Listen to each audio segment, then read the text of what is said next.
if you are a male between your 40s to 50s, or you're a male between 70s to 80s, there's one change which is constant to all of us, progressive, is a prostate change. A prostate change is one where a hormone related change happens to a male, as a result of which the prostate is known or seen to be growing. The growth in size is measured by ultrasonography. But what it brings in its wake is an obstruction to the flow of urine which happens through the prostate. So, the urinary passage, which goes through an invisible organ deep in the pelvis below the bladder, called the prostate, is gradually occluded or blocked by the prostate overgrowing its limits and boundaries, which is visible to you on the ultrasonography report as a 30, 40, 50, 80, 100 gram prostate. So this starts in 40s.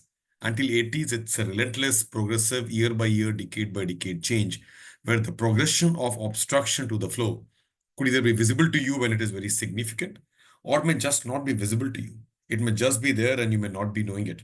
And you come one day with a sonography showing an enlarged prostate and a large amount of urine left in the bladder.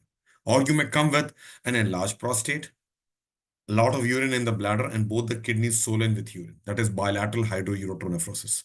So, wake up call for all people late 40s, 50s to 60s, 70s, and 80s. As men age gracefully, the black hairs turn gray. As men age gracefully, the prostate undergoes a hormone related change, which brings about changes in the urinary passage. And that change, many a times, can be appreciated, especially in a public toilet. When we pass urine, we take a long time to start. We don't empty your bladder completely. We look at spending a lot of time in the urinal, going again and again because the bladder is attempting to push urine out. And we probably are not able to achieve what we were doing in the past. In the past, in our childhood, in our younger days, we could pass urine, which could actually go all the way till the wall. You could paint on the wall with a trajectory or a speed. That is gradually going to go down. It's going down is normal, but not acceptable. The reason is it will gradually get blocked. So if it is normal, that means going to happen to all of us. What are we waiting for? In our 50s, 60s, 70s, and 80s, the progression becomes so significant that either by a health checkup or by your complaints, you see a urologist in this country. Friends in urology look forward to your complaints and to pick up things early. They do a test called uroflowmetry. If required, an advanced test called urodynamics to assess changes happening inside, which is giving so much of bother or which is giving so much of changes.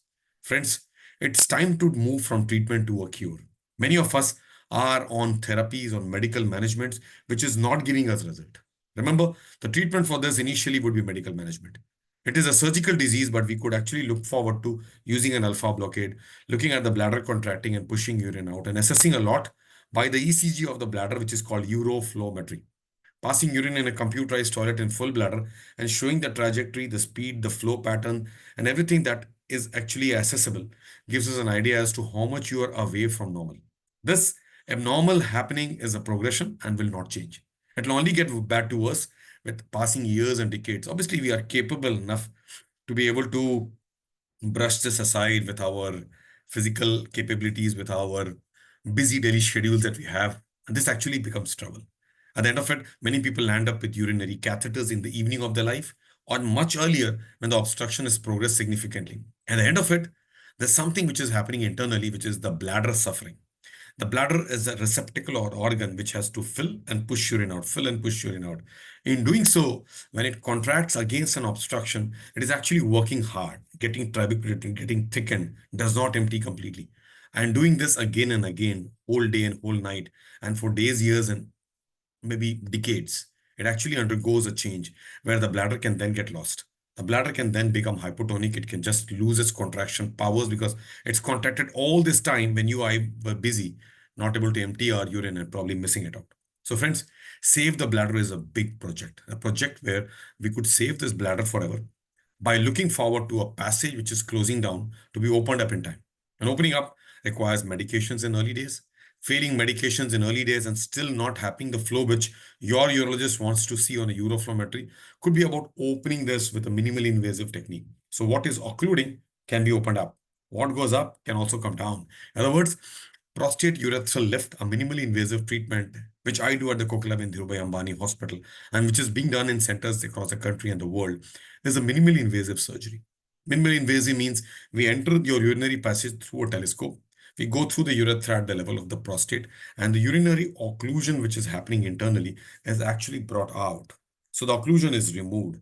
The door is opened up without any cut, without any injury, without any bleeding, and without a long-term catheter. In other words, people who are young and worried about their ejaculatory dysfunction, erectile dysfunction post a prostate surgery, which is a traditional state-of-art technique that we follow up either by a TURP or by a HOLEP, or there are people who are on medicines and failing therapy completely, are living the life on the medicine, failing one or two medicines, they find it's getting blocked. That means your medicine has not brought about a reversal, which is what is aimed for in the medical management long term. Or those people who are already obstructed to very significant levels and are not having results around.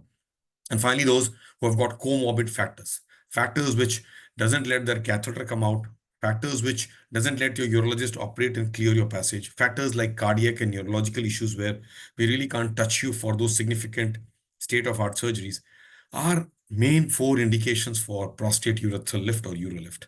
Sadhguru Hospital in the Department of Urology.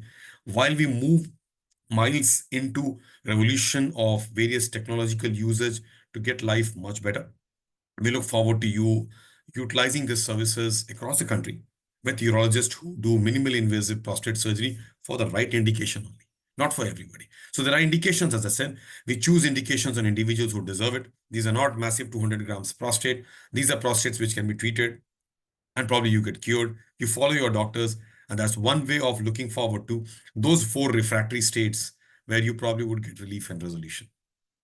Thank you so much.